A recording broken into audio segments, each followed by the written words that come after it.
দাদা মুখ্যমন্ত্রী, ভাই হিসেবে গর্বিত। হলদিয়ায় শিল্পোন্নয়নের বার্তা দিব্যেন্দুর। দীর্ঘ রাজনৈতিক অপেক্ষার অবসান ঘটিয়ে রাজ্যে ক্ষমতায় এসেছে বিজেপি, আর সেই সরকারের মুখ্যমন্ত্রী হয়েছেন পূর্ব মেদিনীপুরেরই সন্তান শুভেন্দু অধিকারী।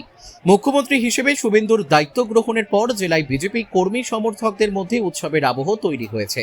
হলদিয়ার চৈতন্যপুরে মদন চাঁদ জিউর পুজো ও নরনারায়ণ সেবা অনুষ্ঠানে উপস্থিত হয়ে মুখ্যমন্ত্রীর ভাই তথা এগরার বিজেপি বিধায়ক দিব্যেন্দু অধিকারী আবেগঘন প্রতিক্রিয়া দেন। তিনি বলেন, দাদা মুখ্যমন্ত্রী হয়েছেন, ভাই হিসেবে আমি গর্ববোধ করছি। বাংলার মানুষ দুহাত ভরে আশীর্বাদ করেছেন। আশা করি রাজ্যের মানুষের জন্য ভালো কাজ হবে। সবে শুরু হয়েছে, আগামী দিনে বাংলার উন্নয়ন আরও গতি পাবে। শিল্প শহর হলদিয়া প্রসঙ্গে দিব্যেন্দু অধিকারী জানান, শ্রমিক ও শিল্প মালিকদের সঙ্গে সমন্বয় রেখেই উন্নয়নের পথে এগোতে চায় নতুন সরকার।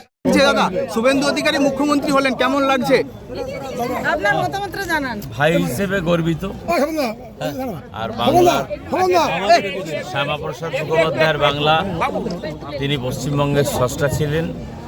তিনি না থাকলে পশ্চিমবঙ্গ হিন্দু হোমল্যান্ড থাকতো না। আমরা মোদিজি কাছে কৃতজ্ঞ, আমাদের সর্বভারতীয় সভাপতির কাছে কৃতজ্ঞ। এতদিন কলকাতা কেন্দ্রিক মুখ্যমন্ত্রী পেয়েছিল, প্রায় 56 বছর পরে, অজয়বাবুর পরে আমরা মেদিনীপুরের মানুষ মুখ্যমন্ত্রী পেয়েছি। তিনি সকলের মুখ্যমন্ত্রী। কাজ কেমন করবে আশা করছেন? সবে তো শুরু হলো, আজকে তিনি তার সচিবালয়ে প্রবেশ করেছেন। তো ইতিমধ্যে নিশ্চিত আমাদের দেশের যশস্বী প্রধানমন্ত্রী যা বলেছেন তার মার্গদর্শন, এবং তার মার্গদর্শনকে পাথেয় করে, এবং আমাদের দেশের যশস্বী স্বরাষ্ট্রমন্ত্রী তার মার্গদর্শনকে পাথেয় করে তিনি এগিয়ে যাবেন। বাংলার উন্নয়নে একজন অংশীদার হবেন বলে আমি মনে করি। শিল্পাঞ্চলের উদ্দেশ্যে কি বার্তা দিবেন? এখন আমি শিল্পাঞ্চল নিয়ে এই মুহূর্তে কোনো মন্তব্য করব না। ভাই হিসেবে কেমন লাগছে? শিল্প বাংলায় বন্ধা একটা জায়গায় চলে গেছে। হলদিয়ার মানুষের অনেক দুঃখ, যন্ত্রণা, কষ্ট, বেদনার বহিঃপ্রকাশ নির্বাচনের ফলে হয়েছে। হলদিয়ার মানুষের সাথে, সে শিল্পপতির সাথে কর্মচারীর সম্পর্ক যেন সেইভাবেই থাকে। কোনোভাবেই আমরা চাইব না হলদিয়ায় গাজোয়ারি কোনো ধরনের কেউ এসে নিজের আমিত্ব জাহির করার চেষ্টা করবে। আমাদের দল এটি বিশ্বাস করে না। আমরা শ্রমিকদের সাথে যেরকম প্রথম থাকব, আর যারা বর্তমান শিল্পপতি আছেন তাদের সাথেও থাকবো।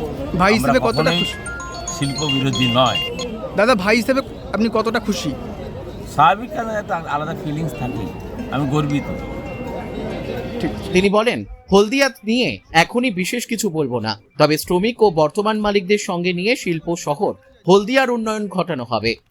এই দিনের অনুষ্ঠানে দিব্যেন্দু অধিকারীর সঙ্গে উপস্থিত ছিলেন তমলুক সাংগঠনিক জেলা বিজেপির সভাপতি মলয় সিনহা, মহিষা দলের বিজেপি বিধায়ক সুভাষচন্দ্র পাজা, বিজেপি নেতা সোমনাথ ভুইয়া সহ একাধিক নেতৃত্ব ও কর্মীরা।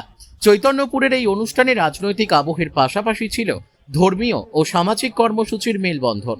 স্থানীয় বাসিন্দাদের উপস্থিতিতে নরনারায়ণ সেবাকেও ঘিরে উৎসবের পরিবেশ তৈরি হয়। Bureau report, Dooars news 24।